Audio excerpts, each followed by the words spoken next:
하나님의 말씀을 봉독하겠습니다. 하나님의 말씀은 마가복음 10장 46절에서 52절까지의 말씀입니다. 마가복음 10장 46절부터 제가 봉독을 하겠습니다.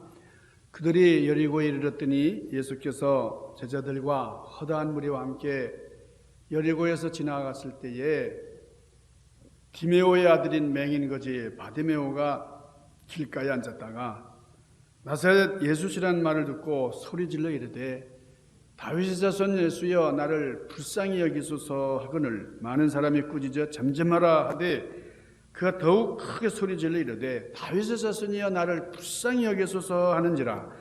예수께서 머물러 서서 그를 부르라 하시니 그들이 그 맹인을 부르며 이르되 안심하고 일어나라 그가 너를 부르신다 하매 맹인이 겉옷을 내버리고 뛰어 일어나 예수께 나오거늘 예수께서 말씀하여 이르시되 너에게 무엇을 하여 주기를 원하느냐. 맹인이 이르되 선생님이여 보기를 원하나이다.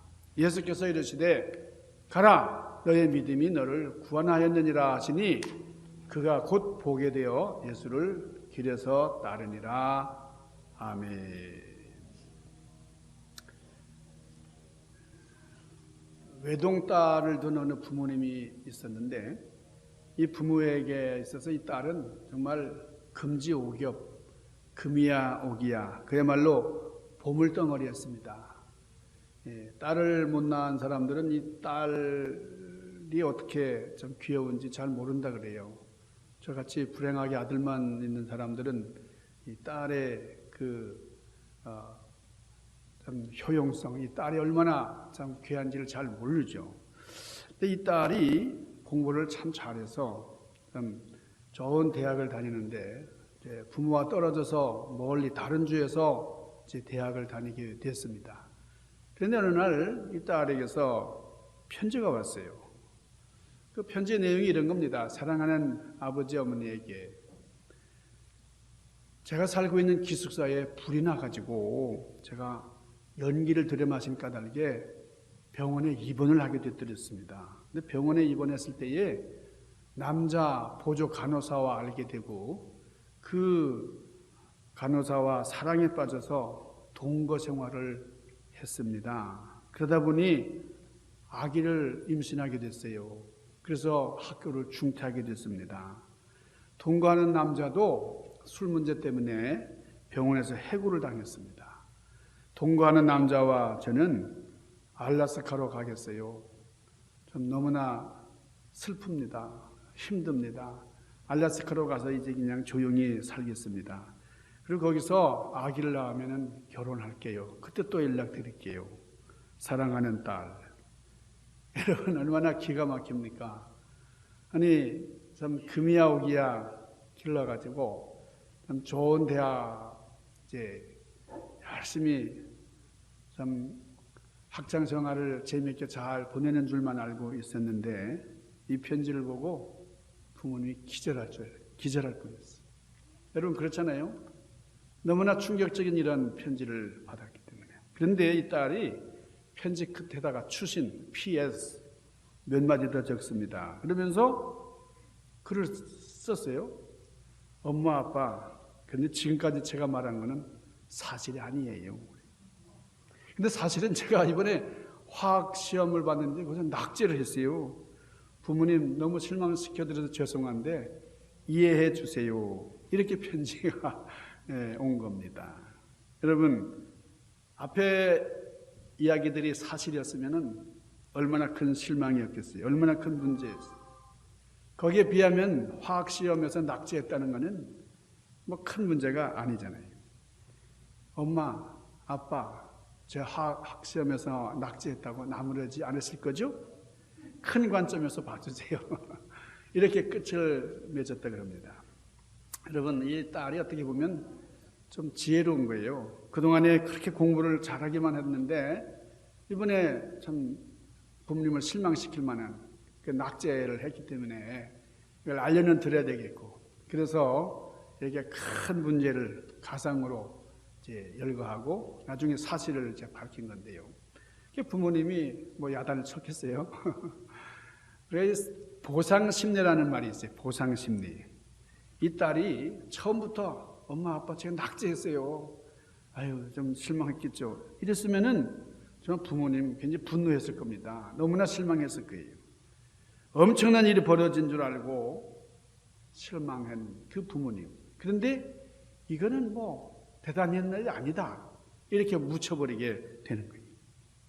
여러분 똑같은 사실인데 똑같은 일을 놓고도 지금 내가 어떤 상황인가 어떤 마음 상태인가에 따라서 엄청난 충격을 받기도 하고 안도하기도 하는 이게 우리의 심리예요. 이 보상심리라고 하는 것은 이런 겁니다. 예를 들면은 초등학교 아이들이 소풍을 가고 있는 중이에요. 근데 행진에서 길을 가고 있는데 한 아이가 이 돌뿌리에, 이 돌멩이에 걸려가지고 넘어졌어요. 넘어지면서 이 무릎에 큰 상처가 났어요.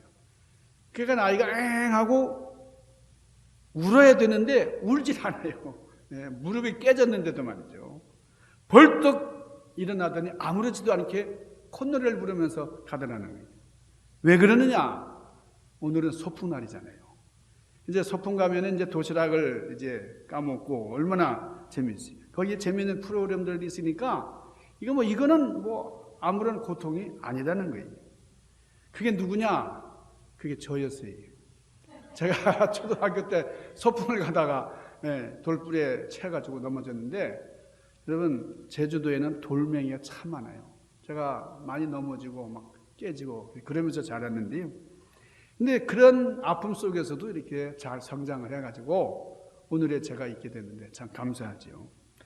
우리가 오해하기 쉬운 것 중에 하나가 있는데 하나님은 전능자이시기 때문에 무슨 일이든지 아무런 일이든지 하실 수 있다. 그래서 그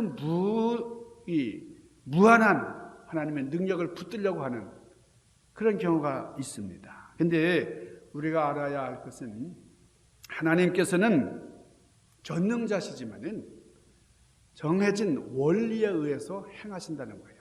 하나님이 행하시는 원리가 있습니다. 하나님이 전능하시다고 해서 폭군처럼 아무렇게나 행하시지 않는다는 거예요. 자, 내가 예수 잘 믿는다. 성령 충만해.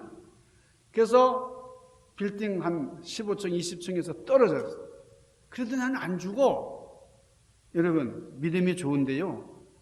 떨어져서 죽을까요? 안 죽을까요? 죽어요? 안 죽어요? 성령 충만한데도 죽어요?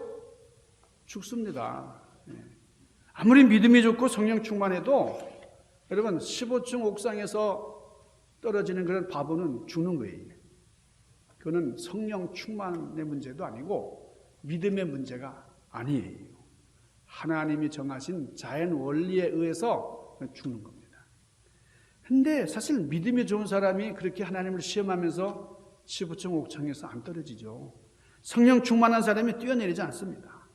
믿음 좋고 성령 충만한 사람은 그렇게 우매한 짓을 벌이지도 않죠. 중요한 것은 우리가 하나님의 방법과 하나님의 원리대로 살아가느냐 살지 않느냐는 게 중요하다는 거예요. 이 믿음이 없는 사람이 하나님의 방법대로 살기가 어렵습니다.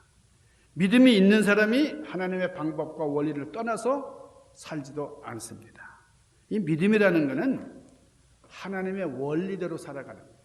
하나님의 뜻대로 살아가는 이것이 바로 믿음이에요. 그러니까 믿음이라는 것은 하나님의 뜻대로 살기 위해서 필요한 것이 믿음이다. 이렇게 정의할 수 있어요. 그러니까 세상에는 하나님께서 만들어 놓으신 원리들이 많이 있는데, 자, 물은 어떻습니까? 높은 데서 낮은 데로 흘러가는 이게 세상 원리예요. 아무리 기도해도 물은 높은 데서 낮은 데로 흐르게 돼 있어요. 기도 열심히 한다고 해서 물이 이렇게 올라가지 않습니다. 물론 자연 원리를 초월하실 때가 있어요.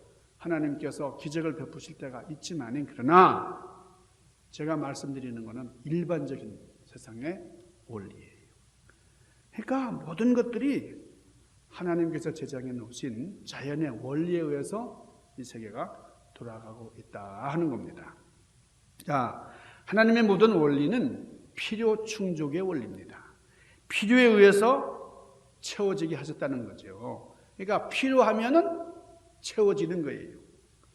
비워놓지 않으면 또 채워지지 않는다 하는 사실을 오늘 본문 말씀을 통해서 우리가 볼 수가 있습니다. 오늘 본문은 이 소경 이 바디메오에 대한 얘기인데, 바디메오가 눈을 뜨는 얘기예요. 오늘이 8월 14일, 내일이 한국의 광복절인데, 광복이라는 말은 빛을 회복했다는 말이잖아요. 이 바디메오가 눈이 열렸던 것처럼 우리 한국 조국 강산에 새로운 빛이 이제 회복이 됐어요. 자, 예수님께서 여리고에 이르르셨다. 근데 그 여리고에는 나면서부터 소경된 자가 있었는데 그 사람 이름이 바디메오다. 디메오의 아들 바디메오가 있었는데, 이 사람은 평생을 소경으로 살아온 사람, 앞을 보지 못하는. 그런데 이 사람이 보고 싶은 열망이 생겼어요. 눈이 떠야 되겠다 하는 열망이 생겼어요. 여러분, 이것을 그냥 쉽게 생각하면 안 됩니다. 앞 못 보는 그런 소경이요. 자, 우리가 이 눈을 떠서 보다가 이 눈이 상해가지고 눈을 다쳐가지고 안 보게 되면 세상이 깜깜하고 말이죠. 암흑천지. 그래서 너무너무 답답하지만은 태어나면서부터 아주 그냥 이 암흑 세계에서 살아온 이 소경은 그렇게 내가 눈이 떠져야만 된다라고는 간절한 열망을 갖기가 그렇게 쉽지가 않은 거예요. 왜냐하면 답답하긴 하지만은 원래 이 소경은 우리 같이 말이죠. 이 정상인들 같이 그렇게 갑갑한 걸 모르는 거예요. 원래가 깜깜한 줄 아니까 말이죠. 그런데 이 소경의 마음속에 나는 봐야 되겠다. 아니, 이 세상을 봐야 되겠다. 내 눈이 뜨여져야 되겠다 하는 그런 간절한 열망이 생긴 겁니다. 그 필요가 있어요. 마음속에 이런 필요가 생겨났는데 이 필요가 소원이 됐어요. 그래서 나는 예수님을 만나 뵈면 볼 수 있을 것이다. 그분이 내 눈을 뜨게 할 수 있을 것이다 하는 그런 간절한 소원이 됐어요. 근데 예수님이 자기가 살고 있는 여리고성을 지나가신다는 거예요. 그 소문을 들었어요? 예수님이 지나가신대. 그래? 예수? 아, 그분이? 내가 보이지는 않지만은, 그런데 그 예수님이 내 소원을 이루어주실 것이다. 그래서 그냥 막 소리를 지르는 거예요. 다윗의 자손 예수여! 다윗의 자손 예수여! 막 소리 지르. 그러니까 많은 사람들이, 특별히 제자들이 이 소리 지르는 이 바디메오를 막아서는 거예요. 그러면서 꾸짖습니다. 그 소리 지르지 말라고, 이게 무슨 짓이냐고. 그런데도 그냥 계속 소리 지르는 거예요. 다윗의 자손 예수여! 다윗의 자손. 여러분, 성경에 나오는 많은 그런 믿음의 위인들을 보면은 주변 상황에 얽매이지 않아요. 그런 환경에 얽매이지 않고 하나님 앞으로 나아간 사람입니다. 나를 제지하고 나를 좀 막아서고 하지만 그러나 그걸 뚫고 나갔던 바디메오 같이 많은 사람들이 예수님의 능력, 대단한 능력의 소유자다 하는 것을 알고는 있었지만은 예수님을 바로 알지 못했어요. 바로 보지 못했어요. 예수님이 어떻게 역사하실 것인가. 이걸 분명히 알았다고 하면은 바디메오처럼 나갔을 텐데 말이에요. 바디메오에게 예수님이 어떻게 반응하실까? 이것을 알았어요. 그런데 이 사람들은 예수님에게 바디메오가 방해자가 되는 것처럼 생각을 했어요. 바디메오뿐만이 아니고 어린아이도 꾸짖잖아요. 어린아이가 예수님 앞에 나오는 걸 보고 제자들이 나오지 마요. 그런데 예수님께서는 하나님의 나라를 설명하는 아주 소중한 존재로 어린아이를 들어세우셨어요. 누구든지 이 어린아이 같지 않으면 하늘나라 소유할 수 없다. 하늘나라 들어갈 수 없다. 그렇게 이 어린아이를 귀하게 보듬어 안아주셨죠. 자, 예수님께서는 이 바디메오를 방해물로 여기신 게 아니에요. 자신이 가야 하는 길에 방해물이 아니고 예루살렘으로 들어가기 전에 반드시 만나야 할 소중한 존재로 여기셨습니다. 방해물은 도리어 주변에 있는 많은 사람들, 예수님을 위한다고 하는 그런 사람들이 도리어 방해물이었어요. 얼마나 소리를 많이 질렀던지 말이에요. 그가 시끄럽다고 막 제지했지만은 이 바디메오는 막무가내입니다. 다윗의 자손 예수야, 다윗의 자손 예수야. 그러니까 저를 만나달라는 거예요. 그러니까 주님께서 저를 데려오라, 그를 데려오너라. 그 말에 이 바디모는 눈도 안 떴는데 눈 뜬 것처럼 아주 기쁘게 즐겁게 뛰어나갔어요. 주님이 묻습니다. 너에게 뭘 해주기를 원하느냐? 보기를 원합니다. 보기를 원합니다. 주여, 제가 보기를 원합니다. 주님께서 너의 믿음대로 될지어다 해서 눈이 열려졌습니다. 여러분, 이 사람은 볼 줄 믿은 게 아니에요. 제가 볼 줄로 믿습니다 그런 게 아니고 뭐라 그랬어요? 내가 보기를 원합니다 그랬어요. 그러니까 믿은 게 아니고 원합니다 그랬어요. 소원했다는 얘기예요. 여러분, 원할 수 있잖아요.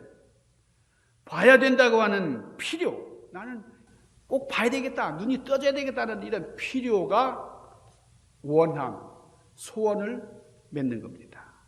그러니까 원함이라는 것, 이 소원이 생기니까 믿음이 이루어진 거예요. 믿음대로 된다고 하는 응답을 만들어서 눈을 뜨게 되었다 하는 거예요.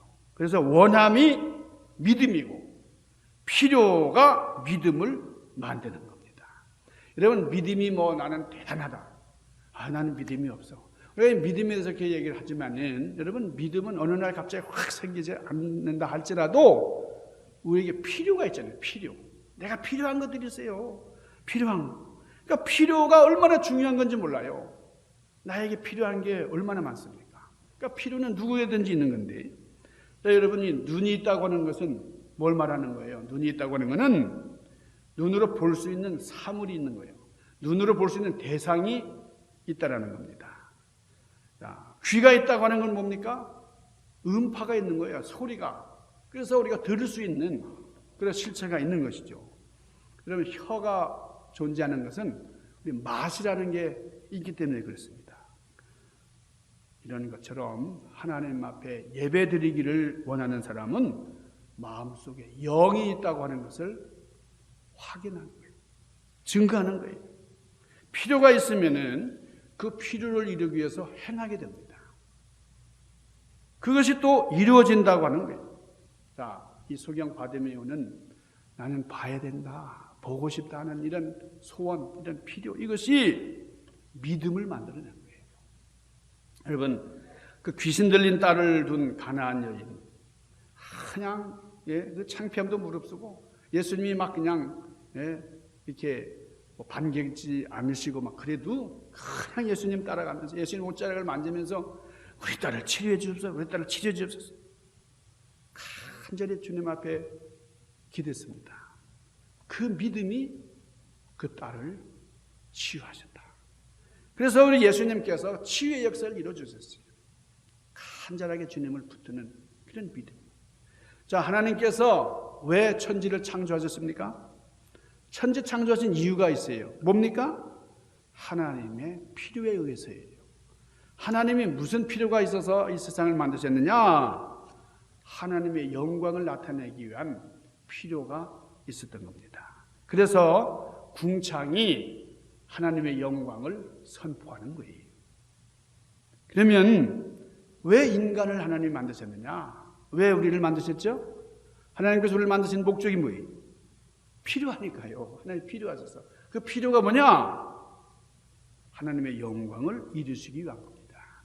그래서 이사야서에 보면은, 이사야서 43장 7절에 보면, 무릇 내 이름을 일컫는 자, 곧 내가 내 영광을 위하여 창조한 자를 오게 하라. 그들이 내가 그들을 지었고 만들었느니라.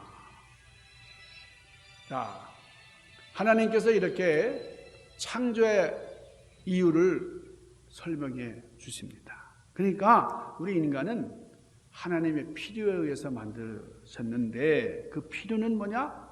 하나님의 영광을 드러냅니다. 그래서 이사야서 43장 계속 봅니다. 이사야 43장 21절 보면은, 이 백성은 내가 나를 위하여 지었나니 나의 찬송을 부르게 하리 함이라 그랬어요. 우리가 찬송을 부르면서 하나님을 영화롭게 하는 것, 이것이 우리가 이 세상에 온 목적 중에 하나예요. 하나님을 찬양하기 위해서 우리는 지음을 받았지. 그러니까 찬송을 부르면서 영광을 돌리는 것이 하나님께서 나를 지으신 필요대로 사는 것이다 라는 것을 깨달으시기를 바랍니다. 한 사람이 눈의 소중함을 알았어요. 아, 눈이 참 보배야. 눈이 정말 귀해. 눈이라는 게 얼마나 귀중하냐. 이 귀중한 눈이 참 이렇게 건강한 것이 그렇게 감사할 수가 없어요. 그래서 이 사람이 이 귀한 두 눈을 이렇게 한꺼번에 쓰다가 버리게 되면 아깝잖아. 그래가지고 하나를 아끼자. 그래서 여기다 안대를 찾습니다. 안대를 이제 대가지고 한쪽으로만 보기 시작을 했어요. 이 한쪽 눈은 보호한다고 말이죠. 그러니까 이 사람의 계획 속에는 이 한쪽 눈으로만 보다가 이게 망가지면 또 이쪽을 쓰려고 한 거죠. 그랬는데 어떻게 됐어요? 저 사람들은 두 눈을 다 저렇게 쓰니까 참 바보들이다. 이렇게 생각했어요. 그러니까 한쪽 눈을 그렇게 아끼고 한쪽 눈을 보호하고 그렇게 썼는데 몇 년이 안 지나가지고 말이죠. 이렇게 보호하던 이 눈이 점점 나빠지기 시작해가지고 나중에는 실명 직전까지 간 거예요. 이게 병원에 가니까 이렇게 하면 안 된다고. 여러분, 안 쓰면은, 우리 육체는 안 쓰면은 이게 병이 되는 거예요. 많이 활동을 하고 운동을 해야 이게 건강해지는 건데, 이 사람은 나는 비상사태를 생각하고 아껴서 찌롱하고 뛰어야 그게 안 된다. 완전히 소경이 될 지경에 이르렀다. 이 사람이 뭘 몰랐느냐? 여러분, 인간의 원리는 필요에 의해서 생성되어 간다고 하는 사실을 몰랐던 겁니다. 모든 원리는 필요에 의해서 충족되어 간다는 거예요. 자, 그렇기 때문에 힘이 필요하다 그러면 써야 돼요. 힘을 써야 돼요. 필요에 의해서 힘도 세지는 겁니다. 필요가 없으면 점점 도태되는 거죠. 지금 소경 바디메오가 잘한 게 뭐예요? 특별히 이렇게 잘한 게 없어요. 다만 뭐예요? 봐야 할 필요를 절실하게 느꼈다 하는 겁니다. 다른 소경들은 왜 바디메오만 소경이었겠어요? 그러나 이 바디메오는 나는 봐야 된다. 반드시 예수님 지나갔을 때 내가 예수님께 보여야 되겠다. 나면서부터 소경된 사람이 특별히 봐야 되겠다고 하는 이 필요를 가지기가 쉽지 않습니다. 그러니까 이 사람은 어려운 필요를 가진 거예요. 어려운 필요를 가지면 어려운 일을 해낼 수가 있습니다. 성공한 사람이 어떤 사람입니까? 필요를 느낀 사람이에요. 우리가 자주 이게 회자되는 얘기입니다만은 김영삼 전 대통령. 그 사람은 중학교 딱 입학하면서부터 그 책상 위에다가 뭐라고 써붙여놨어요? 대통령 김영삼 쫙 써붙여놨어요. 그래가지고 계속 대통령 하면서. 그래가지고 대통령이 됐잖아요. 그 필요를 계속 키우다 보니까 고비가 있고 어려움이 있고 질곡이 있었지만은 그러나 그 필요에 의해서 그 필요가 충족되는 날이 오더라는 거예요. 여러분들이 지금 무슨 필요를 가지고 있느냐? 이것이 여러분의 일생을 결정짓는다는 겁니다. 오늘 말씀 속에서 여러분의 삶 속에 필요를 만드시는 여러분들 되시기를 바랍니다. 우리 교회가 성장을 필요로 합니까? 여러분 정말 성장하는 게 필요해요? 교인 한 사람 한 사람이 우리 성장해야 돼. 이 성장이 절대적으로 필요해. 이런 의식을 가지고 있을 때에 교회가 성장하는 거예요. 우리 성장 안 해도 괜찮아. 이 정도 괜찮아. 이 필요를 못 느껴요? 여러분 우리가 필요가 있으면 몸부림쳐야 됩니다. 그 필요, 얼마나 많은 필요 때문에 우리가 노력을 했느냐. 신약에서는 영적인 눈을 강조를 해요. 우리 눈을 가리고 있는 이 베일을 벗겨내야 돼요. 자, 바울이 다메섹으로 가는 길에 예수님을 만나잖아요. 예수님을 만났어요. 하나님의 음성을 듣습니다. 그때에 강력한 빛으로 말미암아 실명당했어요. 이 눈이 보이질 않아요. 그런데 아나니아에게 안수를 받자 눈에서 비늘이 쫙 벗겨지면서 다시 보게 됐어요. 다시 광복의 역사를 이뤘다는 거죠. 근데 이 사도 바울도 눈이 실명됐다가 다시 보게 되면서 예수님과 함께 동행하는 그런 동반자의 길을 걷게 됐어요. 여러분, 우리도 사도 바울처럼 이 바디메오처럼 눈이 뜨이는 역사, 눈에서 비늘이 벗겨지는 그런 경험이 있어야 돼요. 이런 놀라운 사건이 우리에게 있기를 바랍니다. 자, 오늘 여기 바디메오는 즉시 고침을 받았어요. 그런데 사건은 여기서 끝나지 않았어요. 육체적인 변화가 일어나서 눈이 뜨여가지고 세상을 보게 된 그것만이 아니라 영적인 게임, 영적인 눈뜨임, 영적인 열림이 이 바디메오에게 있었어요. 그래서 바디메오는 예수님을 따랐다. 예수님의 제자로서 평생을 살았다라는 거예요. 이게 중요해요. 무엇이 이 사람을 변화시켰을까요? 바로 믿음입니다. 필요에 의해서 소원을 말하게 되고 그 소원이 믿음을 가지고 그 믿음이 응답을 받는 놀라운 축복의 역사가 되었다는 거예요. 믿는 사람은 상황이나 환경을 극복합니다. 거기에 좌우되지 않고 예수님을 따라 나서는 삶을 사는 겁니다. 여러분, 가치 있는 인생은 필요가 많은 삶이에요. 나는 이것도 필요 없고 난 저것도 필요 없어. 뭐 욕심도 없는 것 같지만은 필요가 없는 사람은 이 세상을 살아가는 그런 존재 가치가 없는 거죠. 우리는 필요가 있어야 돼요. 날마다 주님 앞에 눈먼 자가 되어서 갈급한 자가 돼가지고 주님 앞에 구할 것, 좋은 필요를 구하시면서 영적인 눈을 뜨임받고 하나님의 영광을 송축하는 그런 여러분들 되시기를 주님의 이름으로 간절히 축원합니다. 기도하십시다. 거룩하신 아버지, 우리가 바디메오 같이 영적인 세계에 어두워서 깜깜한 세계를 우리가 그동안 살아오지 않았는지 다시 한번 생각하면서 우리 눈으로 영적인 저 열려진 세계를 환히 들여다보는 신령한 영적인 안목을 가진 자들이 되기를 소망합니다. 우리에게 이런 지혜를 더하여 주시고 이런 능력을 더하여 주시고 우리에게 필요와 그리고 이 소원과 소원대로 되는 믿음을 온전히 소유하도록 섭리하여 주시옵소서. 예수님 귀하신 이름으로 간절히 구하옵나이다. 아멘.